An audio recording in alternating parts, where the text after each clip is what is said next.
Taves has not been good. They picked him because of his chemistry with Cale Makar, and the galaxy braining of picking those two guys so they can stay together and not having Zach Hyman on this roster is insane. Like, I'd love Canada's top line so much more if it was Hyman, McDavid, Point. Like, that would just be an absolute wagon of a line. And Mark Stone's a great player. I'm not trying to say Mark Stone is not a great player in any way, but I don't know. I just think Hyman would give you a little bit more. So, yeah. Yeah. The other thing quickly too, I think the absence of Mark Scheifele has been very apparent as well. The more I thought about it, like the idea of having to have Braden Point on that check-in line like they had against the US, like even if Hyman isn't on the team, but you have Scheifele, at least you can have Scheifele on that line as a center and Point up higher. I think it just gives them more offense and a bit more of like a bit more of a gamer mentality, you know?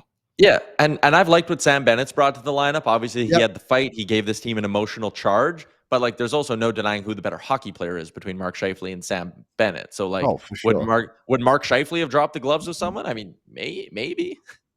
He's not afraid of it by any means. He's a tough. He's the WWE guy of the NHL. From that Jake Evans moment on, he is on a heel turn.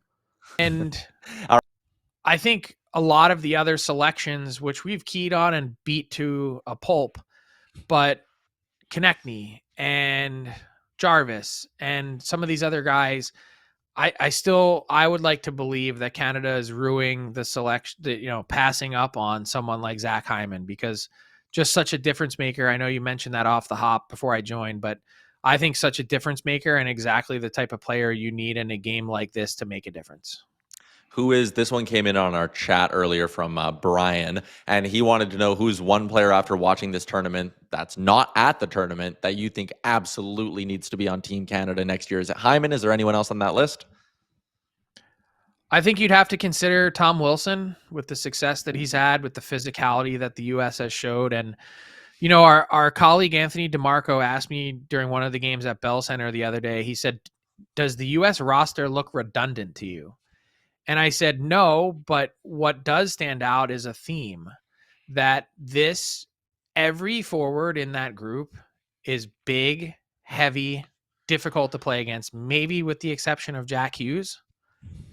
Otherwise, everyone's got size. They bring something to the table, and they've surrounded themselves with guys that are menaces and difficult to play against. And Canada, they've got the vaunted attack and high-end skill and little elements of that with guys like Konechny and Bennett and others, but just not enough. And I don't think maybe enough to go toe-to-toe, but tonight will be a fascinating answer to that question.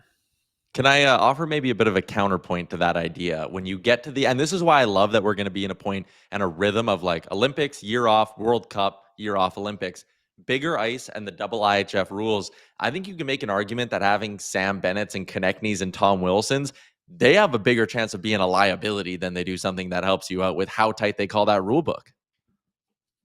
The rule book maybe, but they're going back to NHL ice for Olympics and beyond. So okay.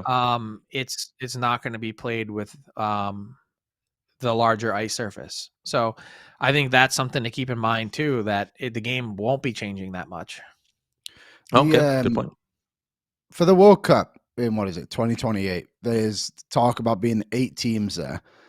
Obviously, you kind of get down to teams 7 and 8 if it's Germany, Austria, whatever it may be, and there isn't that many NHL players. Like, how are they going to figure that out? They're going to obviously have to build some kind of relationship with the European teams, right? Yeah, so I actually asked that exact question of NHLPA Executive Director Marty Walsh. I taped a podcast with him this morning. It'll drop on Frankly Speaking soon. But that really is to be determined. I'd like to see a qualifying tournament where you've kind of got the 6 more traditional teams. And obviously Russia, whether or not they're in, will, determine if that's enough. But allow teams to play their way in, even the smallest or smaller hockey countries. I'd like to see Anze Kopitar and Slovenia go up against Germany, even though they have Draisaitl and Stützle and others.